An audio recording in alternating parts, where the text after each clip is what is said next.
حضرت ابن عباس فرماتے ہیں رضی اللہ تعالی عنہ، کنت خلف النبی یوما صلی اللہ علیہ وسلم، ایک دن میں حضور کے پیچھے تھا۔ اب پیچھے ہونے سے کیا مراد ہے؟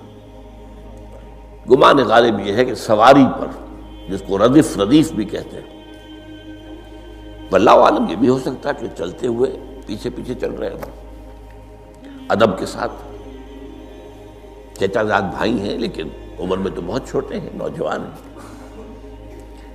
اس کیفیت میں حضور نے اب ان سے خطاب کیا، یا غلام، اے نوجوان، اے لڑکے کہا، اے لڑکے، اعلمک کلمات، میں تمہیں تلقین کرتا ہوں چند کلمات۔ اب یہ ہے حضور کا طریقہ تربیت و تعلیم و تزکیہ۔ وہاں کوئی مدرسے نہیں تھے، وہاں کوئی درس کی محفلیں تو نہیں ہوتی تھی، محفل تو ایک ہی ہوتی تھی ہفتے میں، اور وہ جمعے کا اجتماع ہے۔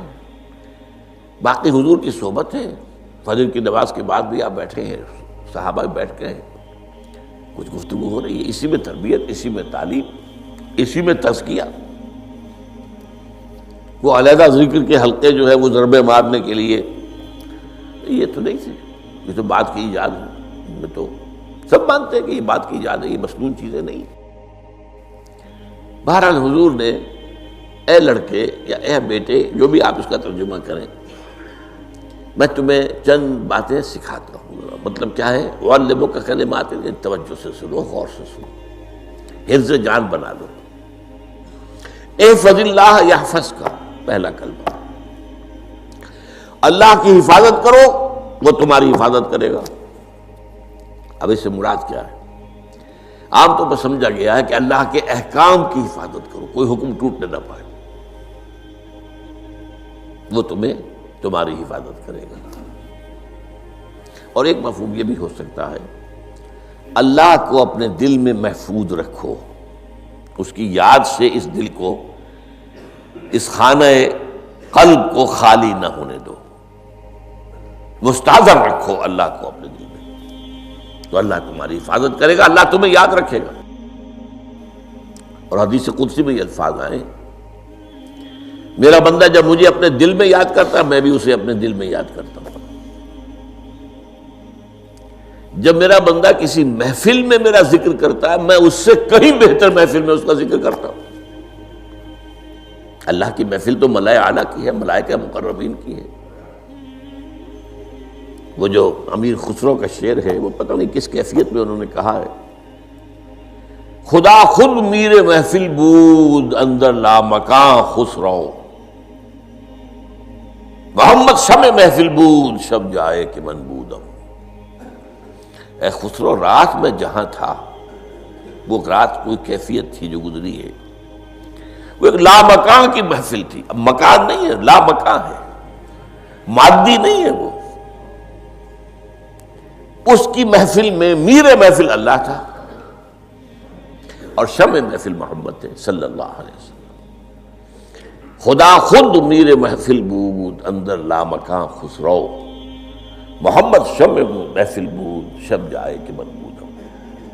بہرحال اللہ کو تم اپنے دل میں مستحضر رکھو، اللہ تعالیٰ تمہیں بھی یاد رکھے گا۔ دوبارہ فرمایا، احفظ اللہ تجدہ امامک تجاہک، اللہ کو یاد رکھو تو اپنے سامنے موجود پاؤ گے، جب چاہو دعا کرو۔ وہ جو بات کہا ہے کہ دل میں ہے، جب چاہو مخاطب ہو جاؤ۔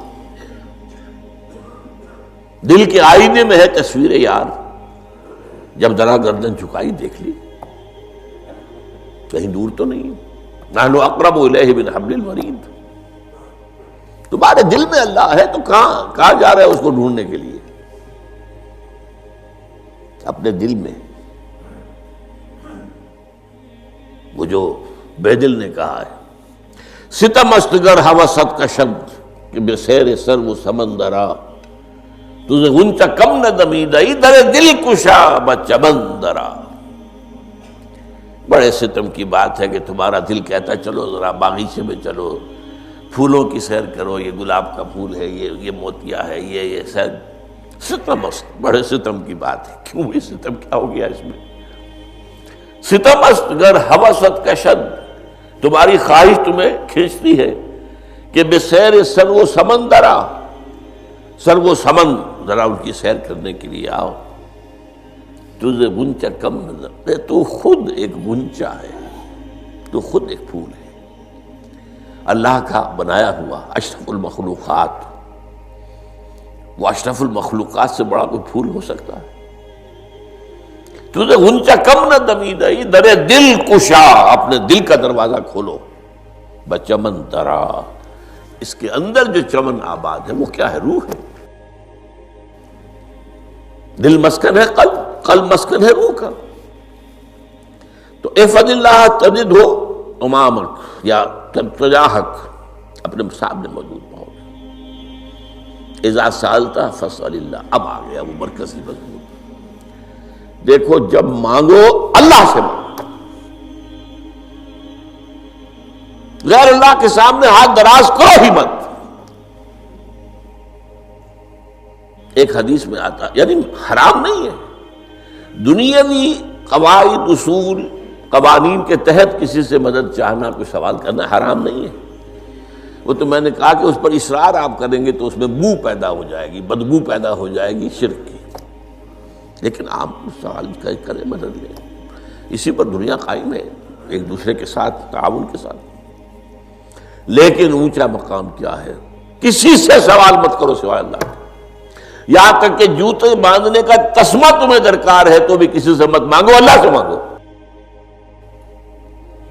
کیا پتہ اللہ کس کے دل میں ڈال دے اور وہ آ کے تمہیں تسمہ پیش کر دے، ہوتا ہے ایسا، بسا اوقات ہوتا ہے، جو اللہ کے ساتھ لو لگا کر رکھنے والے ہیں ان کے تو ایسے واقعات ہوتے ہیں کہ دل میں ایک بات آئی اور اس کے بعد وہی بات جو ہے وہ کوئی شخص آ گیا، اس نے وہ بات پوری کر دی، کیونکہ لوگوں کے دل جو ہے وہ تو اللہ کے دو انگلیوں کے مابین جسے چاہتا پھیر دیتا، کیا پتہ اللہ کسی فرشتے کو انسانی شکل میں بھیج دے، آتا ہے فرشتہ، آتا ہے انسانی شکل میں، آتا ہے آپ کی تکلیف کو رفع کر دے، آپ کی ضرورت کو پورا کر دے، اسی سے مانگو، کسی اور سے مانگو۔